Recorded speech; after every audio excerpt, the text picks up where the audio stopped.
heard about the school, the environment. My mom and I were looking in programs, and we're like, oh, it looks like environmental careers will be really big in the future, something I care about, helping the planet, so yeah, that sounds good. And Duke has a school, the environment. And most importantly, they gave me the most financial aid of all the classes I applied to. And that was really important, a big decision.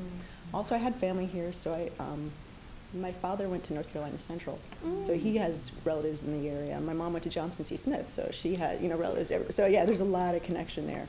So it's like, even though I went across the country, it's like, well, I still have a lot of roots in North Carolina. I came here for summers all the time as a child growing up, so I felt like I had a good connection here.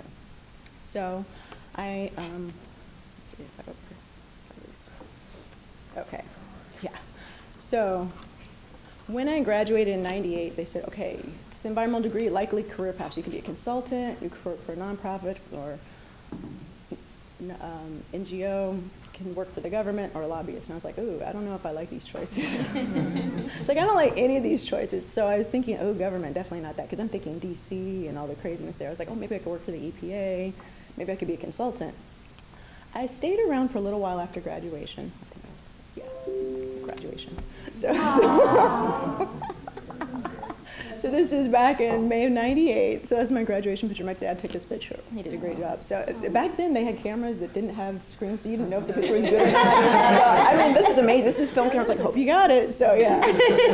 Wow. So yeah, that's my diploma and everything. So LSRC in the background. Yes, that was where they had a special ceremony. So they had a big ceremony. Yeah. And then they had like a special one where you actually got your diploma day of, and that was at the LSRC, and Marlon Miranda gave the memorial and everything, and so yeah, this is one of the deans who was really nice. And I have more pictures of the graduation. I just don't want to see all this. Carrie Mowry was a good friend. You can't see. The one in the middle, unfortunately, doesn't look as good, but that's my mom and dad. My dad passed away in 2015, but I know he'd be really proud of everything that's happening. He was really proud of me and everything, my sister, my mom, and my friend Carrie. I hope to see this time. She still lives in Durham. Oh, nice. Yeah. So anyway, yes, so I have a bachelor's degree in environmental science and policy. So at the time, they didn't have a BS, they had a BA. We took plenty of science courses, so I felt like it should have been a BS, but that's fine. And I began working for the city pretty much right after graduation. So as I said, I was looking for jobs here in North Carolina. I didn't find anything, so it's like, well, do I stay here, get jobs not related to environment work, start like working in retail or something? And I was like, maybe not. So then I moved back with my parents in Los Angeles. And as I was looking for things, I heard about the City of Los Angeles environmental program. So they have environmental specialists, and they have a whole career path for environmental related careers. And so I started working as what was called a student professional worker. So it's kind of just an intern project, but they actually paid. So I had to work less than 40 hours a week. And then I learned about a lot of the way the city works and different programs and things. And then I was able to, so the way civil service works is typically they have an exam cycle. Once you take that exam, then they'll say, okay, there's a ranking of the list. And the higher you are, the more you get calls for actual businesses. So different departments in the city. So there's Department of Water and Power, Department of Airports, Department of Recreation and Parks, Department of Planning. All those people look for environmental people. So they pick from the list. And so whoever gets highest on the list gets picked first. So that's the way the civil service works. And then the list, usually they have an exam maybe once every 3 years, once every 2 to 5 years. So it's not every year, it's not every 6 months. So you have to be in the right window. So it turned out that was a good time because they had the exam in, I want to say it was in maybe April or so of 1999. So then I was able to actually, so I got some experience just working in the environmental office. Then I was able to do well on the list. I think I was like one of the number ones because they're like, oh, you have this environmental degree, great, you had some time working with the city. So I got picked up right away. So in June of '99, I was hired by the airport. I was actually started working in the noise department. And I was like, I didn't really like noise. It wasn't something I was as interested in. I wanted to do things, with the wildlife, air quality, recycling, but it was a way to get in the door. And then later on, I was able to transfer into like the stormwater position doing hazardous waste, hazardous materials compliance.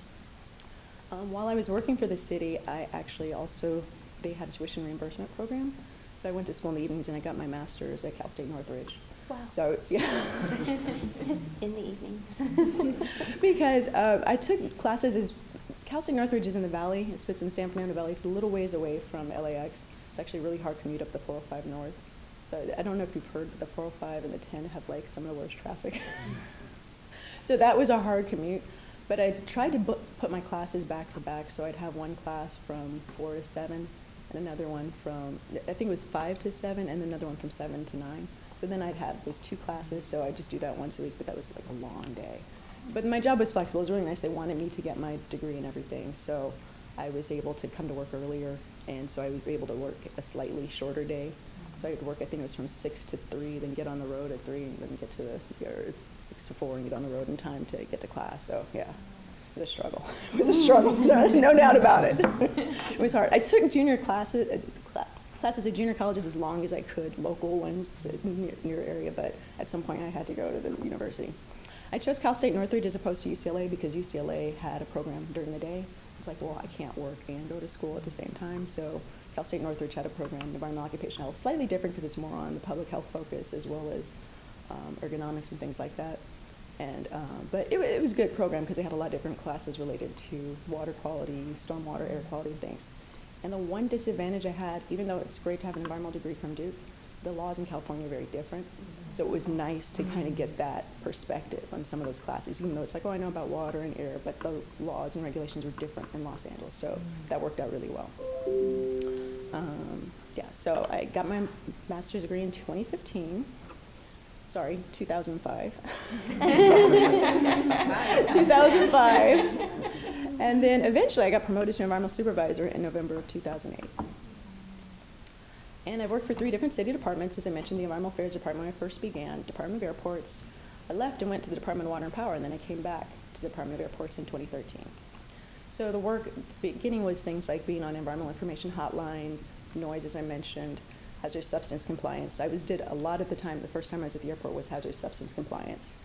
Stormwater, again, it's looking at the way people store their oils and waste. There's a lot of industrial uses at the airport, a lot of people doing vehicle maintenance, et cetera. So just looking at the way they store things.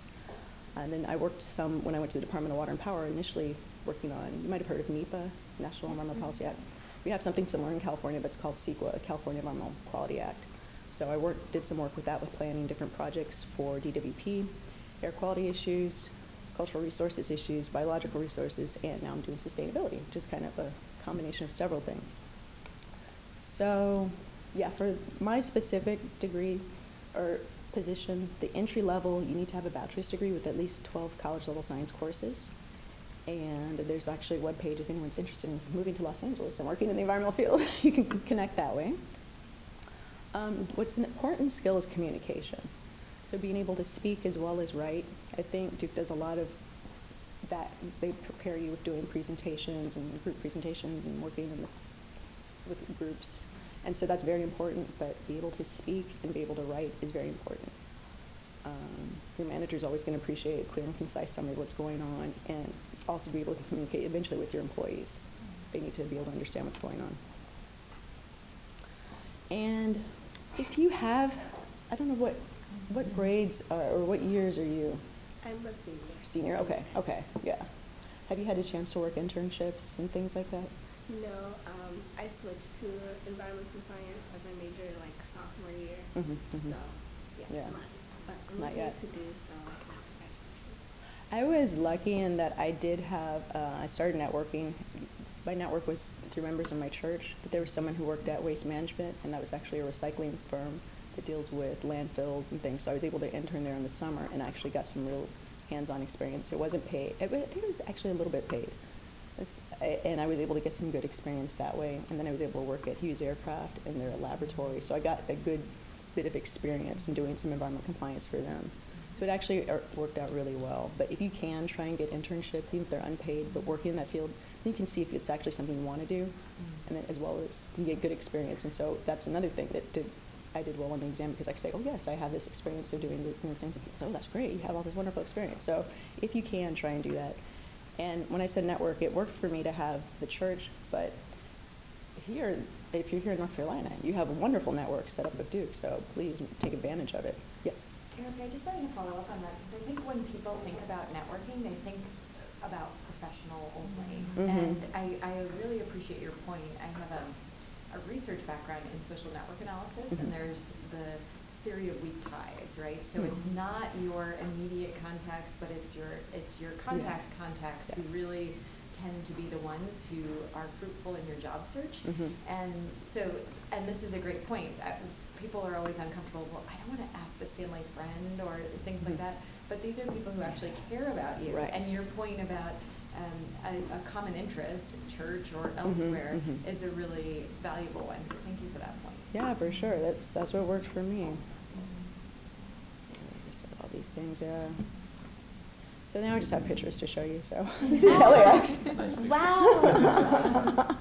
So that's one of the features that were put in 2000. It's our pylons, and they are now LED bulbs, so they're not as wasteful as they could appear, but but they can be switched. So what they do is, so for example, if we had won the World Series, these would be blue and white in honor of the Dodgers, but people can actually put in requests, and so you can say, oh, for the month of October, we can make it pink for breast cancer awareness and things like that. So it's actually a way of kind of working the social side of sustainability in that you can put in requests and say, oh, we're honoring this type of activity or event. So it's a way of raising awareness. Yeah, so they can be changed in many different colors. I have a silly question. Do pylons have a structural and functional purpose, or are they pretty? They're just pretty. Okay. It was like an art, it was like an art type Nice. of landmark thing. Just And to they are put a mark. nice. Yeah, they are. They're Sorry. beautiful. Yeah, that's fine. So Los Angeles Worldport, City of Los Angeles Department, I mentioned. And so we own LAX as well as Van Nuys. And Van Nuys is a general aviation airport, smaller. Again, safety and security is a big issue. I was reminded yesterday, I was flying out, and they said, oh, let's pause for a moment of silence because it's the anniversary of when the TSA worker was slain exactly, 3 years ago on November 1st. And I remember I was at the airport that day. We were on lockdown that day because they're like, oh, at first they didn't know what was happening. They weren't sure, are there multiple shooters? Are they targeting different places? So I was also at LAX when it was September 11th. So it was like a crazy day. There were no planes flying, which is just, thinking about all the flights that go out of the airport and then to have them completely stop for a few days, it was crazy. So, safety and security are always issues. We just had the incident in New York and Riverside. Things happen. LAX or Los Angeles World Airports does not get money from the taxpayers. It's actually all based on landing fees and concessions and contracts. So the city owns the land and we own some of the buildings, but we lease them out to our tenants. So United, American, some of those airlines have been there since the beginning, some since the 60s. So they have long leases, like 40, 50-year leases. There are about 3,500 administrative workers, so people like me, environmental workers, as well as people who deal with administration, doing the contracts, people who maintain the grounds, who change the light bulbs. All those people are city workers. Revenue, again, I mentioned this already, concessions, parking fees, landing fees. And we spend money on maintenance of buildings, operating expenses. This is all kinds of social economic. I'm not sure if you're interested, but there's a lot of money wrapped up in the airports. A lot of economic airports, 742 daily nonstop flights, 1,280 weekly nonstop flights to cities in different countries. We are continuing to experience a lot of growth at the airport. So in previous years we had, I think it was 65 million annual passengers, 75. Last year we were up to 80 million annual passengers. It looks like this year we're going to have about 85, close to 90. So there's a huge number of people flying out of LAX right now. So we're trying to make things better. I flew into RDU last night, and we got there early. It's like, oh wow, this is amazing, because not only did we get there early, but we had a gate to go to. When you get to LAX early, you don't have a gate to go to. You're circling around on the runway for a while. It's unfortunate, but we need more gates to get all these flights out. So we're building a lot of things. So anyway, back to environmental issues. So yeah, air quality, water, you know all this. Brilliant Duke students, you know what these things are. So this was noise management where it began. And so this looks like a mess, but this is one day of arrivals, and each line represents a flight. So this is back in '98, so they're actually a lot more than this now, but this is the pattern that the aircraft take. So they fly out over, as they arrive, they're coming over the land, getting closer to the ground, and coming to the airport. This is as they depart out. If you've ever taken a flight out, you're going out over the ocean and coming back and crossing the land. And you're supposed to be at a certain height so that you're not making noise for people when you're leaving, which is why you go out over the water, gain your altitude, and then come back so the noise doesn't impact people. Again, Dockweiler Beach. So it is very important. Whatever happens at the airport has industrial impact. And so we're really close to the ocean. So I said most of what I did in the first part of my career was hazardous materials compliance, stormwater compliance. So if something is spilled in certain areas, then it will go, and eventually it all goes to the outfall, but it goes to different locations. And this is the outfall, so it drained to the beach. And this was after a rain event, so the person who took this picture said their eyes were burning from the water, because there's so many industrial uses, you know, people have their paint, their trash, what have you. So it was really important to let people know. We owned the main permit for the stormwater, but everyone else were co-permittees, so we would actually go out and inspect their leaseholds and tell them, oh, you need to do a better job of keeping your materials out of the way for stormwater and things like that. So this is me.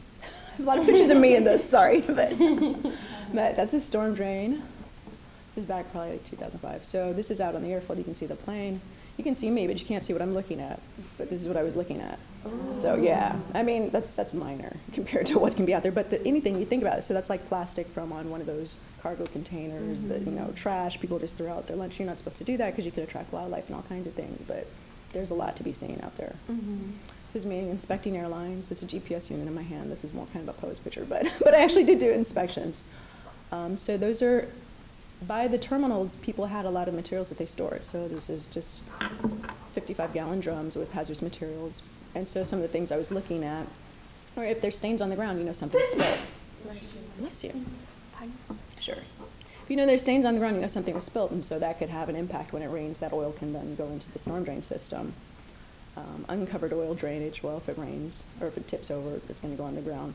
And then liquid and secondary containment, so that's no longer secondary containment, because if there's a hole in that, then it's going to go onto the ground. So the idea of secondary containment is to catch whatever is in that one container. Old gas station, so yes. May I ask, with these kinds of inspections, was it ever contentious? So you're dealing with leases and things like that. Yes, so was that a skill set, kind of conflict resolution? Yeah, so most of them did. They knew that they had to comply with things, and they agreed to have us work as their inspectors. So we were not writing them up. We're just telling them we're giving these recommendations. We couldn't actually give them fines. It would be the stormwater office or the regional Los Angeles Regional Water Quality Control Board that would come out and give citations. So we were kind of almost be like their in-house consultants. And that's one point I wanted to say. I was more like an in-house consultant for the airport. I was doing things to keep them in compliance, but I wasn't necessarily writing violations, or I didn't really have the power to do anything to them. It was just more giving them information, just give them this options of how to be in compliance. And then but if they weren't cooperative, could you then call the stormwater department? We could, but we'd be reporting on ourselves, because we were the main permit holder, and so ultimately it's up to us. But yes, that is a tricky relationship, and we're still dealing with these issues of how do you deal with the people who are your lessees. It's like, you know, ultimately you're responsible, but do we get to the point where we can kick them off? Are we going to kick off United Airlines? No. You know, it's just, it's really tricky. So it's like we have to work with another department that deals with the real estate and issues and say, look, can you get these people to comply? And they're like, you know, if we reach out to them directly, sometimes they're aware of us. If not, then they're like, who are you? What's my relationship with you? Well, I was going to say, it sounds like a skill set around influencing without authority. Yes, exactly. We didn't have authority. So yeah. Yeah, this is just more pictures of our project. So this is a gas station. They were putting this new LAX sign, not new now, but the time they're putting that in, they say, oh, it looks like there's an old gas station. So that was a big issue. There'd be these abandoned tanks that we would find. So underneath there's huge 40,000-gallon tanks. And they've been there since the 60s. You know, we track back in the record and says, it looks like Bonanza Air put these in. It's like, Bonanza Air, they're not in business anymore. This is not someone we can go and say, oh, remove your tanks. They're out of business. So it was on us to remove the tanks. Yeah, so I mean, this is common occurrence. So underground tanks, just for scale, you can see the size of them. So we did a lot of tank removals. Then we'd sample in the soil, test it, put it in preservative containers, and test and see if there was leakage. Chemistry review. I had a question. So when you're doing projects, working on projects like this, how large your team is involved with this? So it typically would be, we'd coordinate with some of the regulatory departments. So in Los Angeles, it's the fire department that deals with underground storage tank contamination, as long as it's in the soil. If it goes into the water table, then it'd be the Regional Water Quality Control Board. So those would be the regulatory agencies. So maybe 2 to 3 staff. Oh, okay. Yeah, but we'd coordinate with the engineers who would remove it, but it would be, as far as environmental, be 2 or 3 or so to coordinate with the regulatory agencies.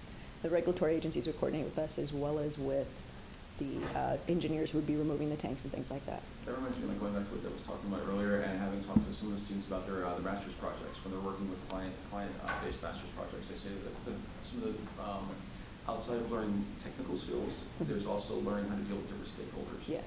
And when you're talking about dealing with lessees, dealing with other local departments, agencies, things like that, it's communicating that message to these other people, coordinating a project with them, to find out like what are their roles with them in order to get something resolved. And it seemed like that was what that students told me was very valuable to them. And then you can't really learn that in a class per se. But when you're out in the field with internships and working on master's projects, it's definitely very, very applicable. So. Well, Nora, this is where we have a community-based environmental management certificate now, and it's really interesting because a lot of people think that as a grassroots kind of getting into communities of the kind of romantic sort, but really we actually have quite a few folks in our business and environment concentration at the master's level also take CBEM, or at least the courses in that, because it's stakeholder engagement, stakeholder analysis, what are the needs assessment, those kinds of things that can be so essential in understanding your audience in general. And there can be a lot of different needs that sometimes work at cross purposes. So like, why don't we call the Regional Water Quality Control Board on ourselves or on our tenants? It's like, oh, we get the fine, and then is that really building good relationships with those lessees? And so, you know, you have to consider all these things. So yeah, that's very valuable, very valuable. This is an OCHEM review. Do you guys even know what these are? These are like Tinker Toys. But anyway, when I was studying OCHEM, this is what organic chemistry. That's what. Did you have the 4-color pen? Or go. Yeah, exactly. I use that one all the time. But anyway, these are all representing different compounds: benzene, toluene, ethylbenzene, xylene, total recoverable petroleum hydrocarbons, lead, which at that time they still had lead gasoline. So going back, we had to look for those things, and methyl tertiary butyl ether. So that's that last compound. We had to sample for all of those when we were going into the soil. And so once we removed the tanks, we had to sample and see how far, was there contamination, how far did it go? And that's basically what that is. And then I went to LADWP. I did that I was at LAX from 1999 until 2007. So that was a good 8 years of doing compliance. And I wanted to do something a little bit different, so I went to the Department of Water and Power. Again, it delivers water and power for the nation, established in 1902, has a number of customers. Another revenue generating department, so its revenue comes from people who pay their water and power bills. 5-member board, governs them, about 10,000 employees. And their mission is to provide clean, reliable water and power and excellent customer service in a safe, environmentally responsible, and cost-effective manner. So I like the environmentally responsible. It's great. We were doing a lot of mitigation projects. Again, I was working on CEQA and NEPA, as well as some trunk line projects, renewable energy, biological monitoring, habitat restoration, and a $15 million request for proposals. So that was more of a management thing where I'm actually sending out proposals because we had a lot of consultants who helped us with some of these projects. For example, when you're doing a CEQA or NEPA project, you have to do things like traffic studies, noise studies, cultural resources. Those are not backgrounds that our own in-house city employees had, so we'd get these specialized firms to come and do that work for us. And when you're doing multiple projects throughout, there's not enough staff to do that, so we'd have outside expertise. So that was a project, and we estimated for the 3-year term we'd need to spend about $15 million doing those types of monitoring services and things. So it was a big deal. That got into a lot of different types of management skills. Oh, I have to go. Oh, nice to meet you. No problem. I got into a lot. Well, do you have any questions before you go? No? Okay. Okay. I just wanted to recommend meeting with Jen Agor in the Career Center. Good. Excellent. Good job.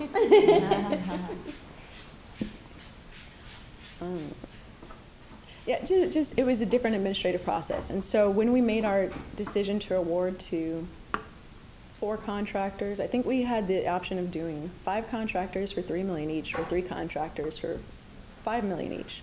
I think we ended up choosing 4. And then someone felt like they should have been the 5th. And they're like, come on, you should make us. And then why aren't we? We've done it in the past. And so then it was having to deal with that and sitting down with that person and tell them, no, you weren't qualified for these reasons. It became very political, and it was actually very stressful too, because we were afraid they would show up at the board meeting and say, no, I deserve this contract, and they'd cause a delay to it, and then we wouldn't be able to get our projects done. So it was a whole other level side of management to do some of those things. After that, I was promoted to supervisor at Owens Lake. And this is just showing pictures of my projects. But this is one of the projects that happened before I went to Owens Lake. So I don't know if you're familiar with the Salton Sea.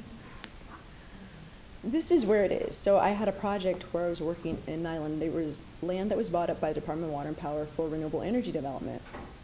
And there was some dumping that happened, and we were cleaning it up. But the complications were that there were burrowing owls out there. So we had to have biological monitors to go out and look at the area before or during the cleanup, so that none of the birds would be disturbed. Yeah, that's me. Can I ask you a question? Yes. When you're dealing with environmental projects, but there's a wildlife component, how do you juggle that? Especially for a deadline, like you need to have something done by this, but you have this other, Right. So we tried to avoid their nesting season. So we tried to we looked at that, and actually, most birds are protected by the Migratory Bird Treaty Act, especially during their nesting season. So you have to have monitors present. You have to make sure they're not disturbed and do clearance surveys before, but you do have to take that into consideration. And I assume California probably has pretty stringent laws on animal protection and wildlife protection. So there's the Federal Department of Fish and Game. We also have the California Department of Fish and Game, too, that looks out for those things. So it is a big deal. Has it ever really impacted the progress? Or can you actually do work on both concurrently? Or is it matter You can, but people, and it became an issue. I'm going to talk about a lot of this later on this evening, talking about, I guess, the rising tide. I'm talking about some of the issues. But at the time, the airport was really concerned, and they, in a way, wanted to downplay the environment side because they're so concerned that it's going to impact construction. There are ways to do things, but it doesn't have to always be. It's not either or. It can be done both ways, but you have to invest the resources in preventing disturbance to the animals. Is that something that you learned while you're getting your master's degree necessarily, or is it more something you kind of like? I think it was more kind of an on-the-job thing. On-the-job thing. Yeah, yeah. But sometimes people have these ideas that aren't necessarily true. They're like, oh, this environment stuff is just going to slow down the project. It's just going to hurt us. It's going to stop what we're doing. But that's not necessarily true. But it's just they have this perspective, and so sometimes they want to avoid you. So it's difficult. But there are laws, and we have to be in compliance. Do you usually, you want me to keep asking questions? Sure. Well, I mean, when you come, honestly, up against that, like it's a negative thing, but when you do arrive at that juncture where it's like, I assume you have to translate the benefits of the environmental part of this to people who are really purely driven by development. Right. And it means that really learning to sort of dance for a little bit or speak their language. It is, and then it's also just like. At some point it got so bad, so the airport was getting sued multiple times. There are a lot of environmental groups suing the airport. So that puts us in a weird position because we're trying to help the environment, but now we're being held accountable. They're like, why aren't you doing these things? Why aren't you doing this, that? So if the lawsuits are stopping construction, so there's an overall master plan to expand the airport, there are multiple lawsuits by all the surrounding communities, by environmental groups and everything. So it's like, you can't do your work now because you've created this impasse. So then it's like, we have to do something. There's got to be some give and take. Otherwise, no one's going to be able to accomplish anything. So it was kind of weighing those things and showing the reality. And I think that some people with different leadership skills stepped in and they said, no, we need to work with the community. We need to make sure we're addressing their needs. We need to make sure we're dealing with what happens with the environment, make sure that they've been taken on board, and so that they're stakeholders in the process, that they're not being silenced or sidelined, that they actually have some value and some engagement in this process. I imagine it's probably a huge asset or a huge help to the Yeah, overall. exactly. And so that's a change, and I'm going to talk about that tonight. But yeah, that was a big shift, was to realize that we can't just keep going opposed to these things. Right. Okay. Thanks. Yeah. This picture of me out in the field. This was you can see a little bit, there's a lot of trash in the background. And again, in my presentation, there's going to be a lot more trash you'll see. But these are people just, this is the biological monitor talking to the cleanup crew. Another project I worked on, I mentioned, was Owens Lake. So it's that little blue dot that's way out in the north. But this is pretty much the story of water in Southern California. And where it comes from, there are three main sources. The California Water Project, which brings water from Northern California. The Los Angeles Aqueduct, which was built by Bill Mulholland in 1913. And the Colorado River. So all these issues lead to different levels of conflict, because Northern California feels like, oh, we're taking the water. Owens Valley feels like we stole the water again. It's the whole story. I don't know if anyone saw Chinatown or what have you. And then on the Colorado River, well, now that's coming from Colorado as well as Nevada and Arizona. All those people feel like they need their water too. So It's a big issue. Guys, this is Bill Mulholland, historic photo. This is Owens Lake, so this is where I was stationed. This is also Owens Lake. So what happened, so it's changed on the computer here for me. Oh, there it is, okay. This looks like a mushroom cloud. So Owens Lake was actually out of compliance for particulate matter, so this is where I get into more air quality issues. But in March of 2010 is when this picture was taken, but there's a whole lot of particulate matter. All that white dust is alkali from the historic lake being dried out, and it's bad for air quality. PM10 is, it's considered a problem. PM 2.5 is even worse because it goes into the smaller parts of your body and like the lung functions, but this is not good to breathe either. So this is just a lot of dust. And so this is, at this time, the spring season is where there are really high winds. So when I say high winds, it's like 90-mile-an-hour winds. So things like hurricane strength, 70-mile-an-hour winds, 90-mile-an-hour winds. Really bad winds blowing this dust around. So the project was made to control the dust. There's also Owens Lake in the winter. So that's all ice, but it's also water. So at that point, do you basically coordinate the effort to clean all that up, like bring in outside agencies to work on this, or? So we had, so we were under regulations by the Great Basin Unified Air Pollution Control District. They control that area of the Owens Valley, and they are the ones who wrote the state implementation plan telling the EPA, okay, this is what we're going to do to get in compliance with this standard. And so it was up to us to manage that and to say, okay, we're doing these actions and we plan to get to compliance at this date. So with the Owens Lake, it's very difficult because it's emissive, and so there'd been a huge project to go through and do that, and you know, it's just questionable, like how longer is this project going to go on? How long did it go? What was it? It's still going. So, so okay, so this is the story. So okay, Bill Mulholland built his aqueduct 1913. In California, when you buy the land, you get the water rights. So people say, oh, he stole the water. Not exactly. He said he was going to raise cattle. He didn't raise cattle. Instead, he built an aqueduct. Still fair and square to get the water. What happened, though, is as more water was coming to Los Angeles, the area dried out. So they say, okay, you did this DWP, City of Los Angeles, you created the situation. Back in 1913, there was no National Environmental Policy Act. There's no California Environmental Quality Act. In the 70s, there started, again, a lot of legal action, lawsuits. So Department of Water and Power was sued for not doing things. And so they said, okay, eventually we're going to do this project. They began in 2000 to do the project. And so continuing to this day, 2017, they're still doing things. Yeah, 17 years later, they're still doing the project. They've done several phases, but it's just, they do the phases and then it's good, and then more areas become emissive and more things, you know, keep blowing around. So it's a long process. It's Owens Lake in winter. Pretty pictures. And it was hard to work, difficult working conditions, because the water. Because your vehicles are. Yeah, exactly. So they had to bring in special vehicles that were, you know, kind of made for like swampy conditions, which is rare in California, but for that area, that's what they needed to work on to do some of the phases of the project. And all of us who worked out there at some point had a photo like that. I even was up to my knees in mud at one point getting water samples for something. So it's just. That was the reality of working. The season impacted at all, or is it pretty much so? Constant year-round? You know, in the winter it's going to be more solid, but in summer, springtime, it's going to be kind of like that. Different parts of the lake will be more muddy than others. Definitely, the rainy season will be more muddy. Yeah. The other thing is you have to be careful because it's very alkali, so that can actually eat your skin. So some person who got some of this water, and it's different levels of alkali at different locations, but it's very basic. So someone needed skin grafts who was sitting in this for too long. So it's like you had to, I mean, there are a lot of physical things. It's like, again, you're breathing the PM10, you're in the mud. It's like, this is not always the most pleasant working conditions. This is where Owens Lake is. You can kind of see the depression. Again, it's an area that was a depression that was filled in. It was an ancient glacier lake. It's been wet and dry many times over the years. These are all the phases of the project. So you can see these are all the different areas of control that were installed. Some are shallow flood ponds, some were gravel, some was managed vegetation. Down in the south, those little green squares are vegetation where they grew it. Yeah, this is all explaining what the SIP was, and so far as 29.8 square miles the time I left. These are dust control measures, gravel, shallow flooding ponds, managed vegetation. So they have bubblers to try and keep the ground wet. And so the idea was, a lot of people say, okay, well, fill the lake again. You stole the water. So it's like, well, not exactly. The idea is not really, it's not a lake restoration, it's to control dust mitigation. So you want to just keep enough of water on the surface to keep the dust from blowing. But then people say, you know, it seems as though they didn't like these other dust control methods, like the gravel and the vegetation, because it's not water. And there's this whole issue of just people felt like water needs to be the way you control dust, because LA, you stole the water, you need to put it back. Yeah, so that's the whole thing. So it's like, is this the science or is this your own political views?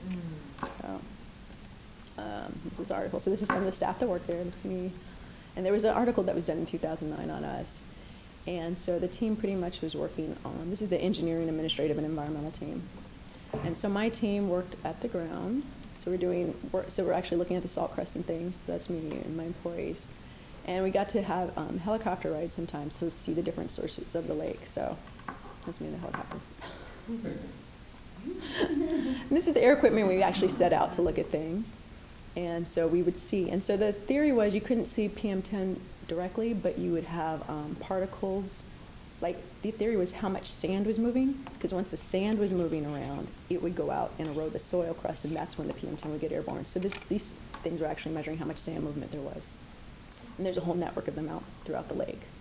And so we'd maintain them as well as the Great Basin. So we'd work together with the Air Control District. Did your team install them, or were those already pre-existing? It was a mixture of the Great Basin installing them plus us, so we'd work together.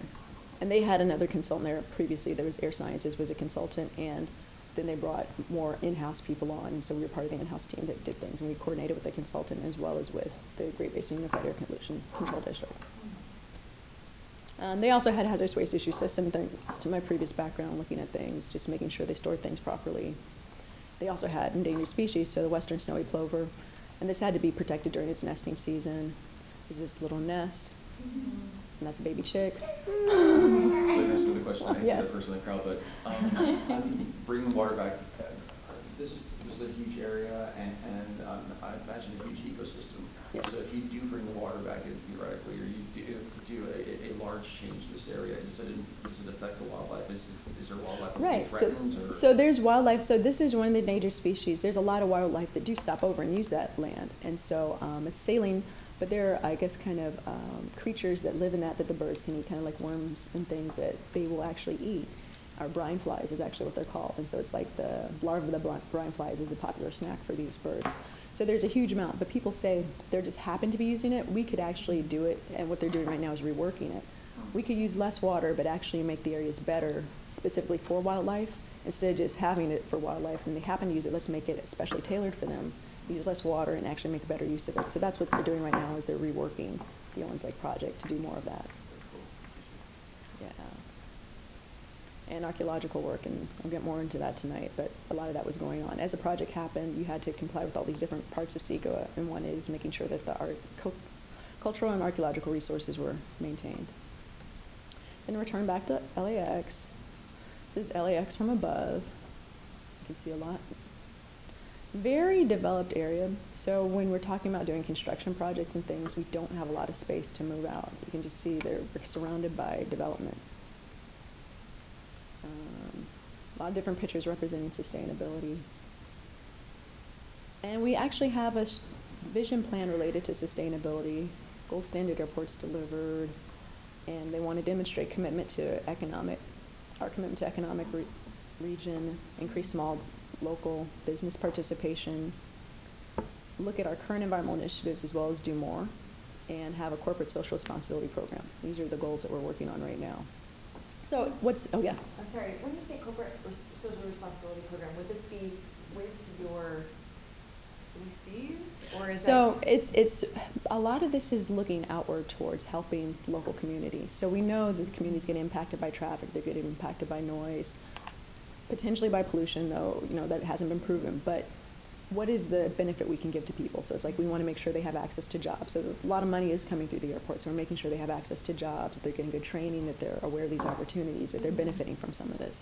So that's part of it, as well as doing wellness programs for people, beach cleanups and things, float decorating. We're trying to do a lot of different social activities, there's March of Dimes, walking for breast cancer awareness, things like that. So we're trying to do a lot of different things. This is our sustainability program, sustainability report. Again, we've mostly focused on air, water, energy conservation, waste reduction. And the whole concept of sustainability is you meet your needs for this generation without impacting the needs of future generations. It's also what's called the triple bottom line, which is you're looking, some people say the 3 Ps, like people, planet, profit, making sure those are in balance. It's not one or the other. Whereas traditionally environmentalism has only looked at planet, and corporations have only looked at profit. So it's like, how do you put all that together so it makes sense, as well as look at the people. And we have a sustainability website. I don't know if you want to look at that. I don't know, I feel like I'm talking a lot. Does anyone have any questions? Or you're asking questions as it happens? Yeah. Or you can give questions on No questions? I don't want to do all the talking, okay. Well, I was just wondering, like, yes. From a master's perspective, are there certain skills that you maybe have wished you've had more time to learn, or learn period while you're getting your master's degree that have been very essential for you in the work that you're doing right now, in addition to communications and things like that, but just any sorts of things that are that maybe could have been more emphasized or provided?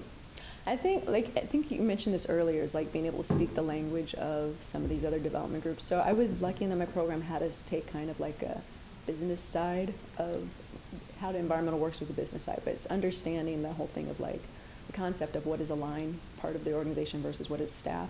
So line generates the money.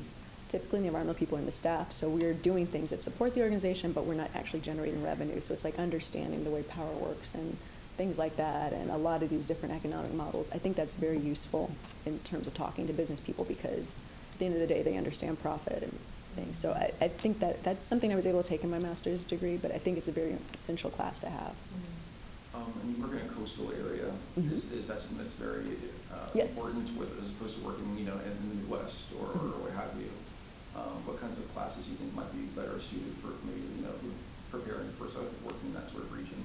Yes, so we have the California Coastal Commission is another organization we have to coordinate with, and they have a say on some of the things that happen. At the Owens Lake, it was the California State Lands Commission as well as the Bureau of Land Management. So all these different land-holding organizations that issue permits and things. And so that was the real conundrum at Owens Lake, was we didn't actually own that land. It was the State Lands Commission, and we were kind of doing the project on their behalf too. So part of it was something we owned, part of it was their own, but they had to issue the permits. So it's working, meeting their conditions. California Coastal Commission issues a lot of permits for the work we're doing in the dunes. So it's working, coordinating with all those agencies. Again, just California is a different environment than working in some of these other places. So it's really important to understand all the agencies that have a say. Imagine there's a hierarchy and things like that as well. Yeah, right.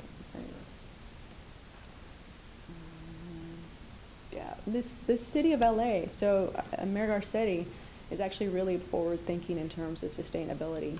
And he has created the first sustainability plan for the city of Los Angeles. And so he worked, and I was working on this project behind the scenes. It was really nice. He actually reached out to all the departments and said, okay, what are you doing right now? We want to incorporate that as part of sustainability. Tell us about your environmental efforts. So we went through this. It was a huge, massive exercise of going through all the programs and initiatives we're working on, where we are in progress, what we hope to gain with that. And they incorporated all that into the sustainability plan. So they talked to all the departments in advance. And so they have specific goals for LAX, but at least there's something that we helped to set. So that was really positive.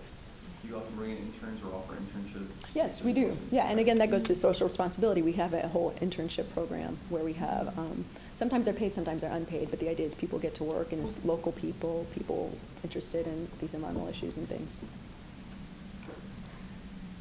On an instrumental level, we have a lot of students interested in sustainability here, and we are trying to develop a new matching program. Given that your government is a matching program feasible, meaning we put in half, you put in half or something like that. Oh, interesting. Okay. And it would be master's level students who may come from any number of concentrations. They could be water, they could be, but they're interested in working for on these kind of sustainability programs. That's, I think, we got a grant for something. I think that was the idea. We got the grant so that we would actually be able to pay for students to do things. So there were certain grants and things available with certain programs. I think that is feasible. It's going to depend on the individual organization, but I think that's possible. We would pay a certain amount, and then like a grant or whatever agency might be able to pay another amount. Yeah, I think that's possible, but again, it would really depend on things. There's more pictures. Wildlife monitoring, that's a buckwheat plant. So we have one endangered species at the endangered insect species at the airport, the El Segundo blue butterfly. It's very beautiful. So it's the male that's blue. You can see that it's got to attract the female. And so you can see just below there's something that's white. Yeah. That's the female. Oh. And that's the buckwheat plant right next to them. So it's an endangered species. It was listed in 1976. I think it was the first insect listed as an endangered species. But we have that in our coastal dunes area.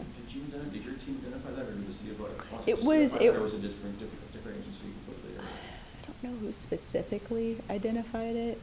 It might have been one of the environmental groups. Okay. There was a whole push for doing a lot of restoration activities in the 80s. And so that was in coordination with council people as well as Mayor Tom Bradley. A few different people were involved. Yes? How are decisions made about layering the multiple concerns? So when you're prioritizing, we need to monitor air quality, we need to look at soil to see what's happening, we want to look at groundwater, then we want to look at conservation of animals. How do all those come together? Yeah, and it's a big issue because the airport, it's like our job is to fly planes. What are all these other things? You know, and so some people can have that perspective. This has nothing to do with what we're doing, but it's like, no, these are rules. If you don't comply with these rules, you cannot function as an airport. So there has to be a balance. And so we've worked on that. So a lot of times the regulatory agencies, if they issue violations, it doesn't look good. It's expensive in the long run if you're having to pay violations for, keep contaminating the soil, for not doing these things. In other ways, it's like, yeah, the community is very aware of what's going on, and they're going to create these lawsuits and things, and they're going to stop you, again, from doing your business. So specific to the El Segundo blue butterfly in the dunes area, people were doing these lawsuits because they didn't want the area to change, or they felt like it was being mismanaged. So I'm going to go into that tonight too. It's just talking about they felt like the weeds were growing out of control, or they didn't want the use of pesticides, or there are all these issues going on with that. So it's like we had to go through, do conservation, make sure we were working with the community, addressing some of their concerns. That's cool that the community has a voice in this. It's Absolutely. Yeah, we're surrounded. Legislation driven or corporate driven or what have you. The community is actually active and engaged. Very active. And I think California is a state where there are a lot of litigious people. So, I mean, I think that's a known thing that, people have file lawsuits in California. So the community is ready, willing, and able to do that. So we've been sued by a lot of surrounding communities, Westchester, El Segundo, Inglewood, LA County. A lot of those people, they're all saying, okay, airport, you're doing all these terrible things, and so through years we've been working through a long process to kind of get things together so that we're meeting their needs as well as operating our business. Counts of the butterfly over time, looking at the number of buckwheat head. The butterfly pretty much lives on the buckwheat, so as long as the buckwheat's doing well, the butterfly will do well. This is a really nice project. So there are a lot of invasive species that were brought in. The whole area was initially developed as a community. It got moved due to the noise. People actually sometimes picked up houses and moved them away. But because of the noise issues, it was not sustainable as a community. But they had a lot of ornamental plants that were brought in. So some of those are non-natives. And again, if you're trying to restore the area to native habitat, you need to remove those. So some of these things like acacia was something that we didn't need. So we could throw it away, but instead, we realized there's a Department of Zoo. They have a lot of non-native creatures there too, but they actually would like to eat the acacia. So we have so we actually have a program where we're giving the acacia to our very slow fade to our creatures in the zoo. So there are a lot of ones. So we're actually, instead of just throwing that away, it's a resource that we're reusing, and it's something that's a benefit to our zoo department. So the elephants as well as giraffes can eat that, the acacia. Yeah. Yeah. Oh. Yeah, a baby giraffe. They're so cute. Yeah. So it's actually really bad. This is a slow fade.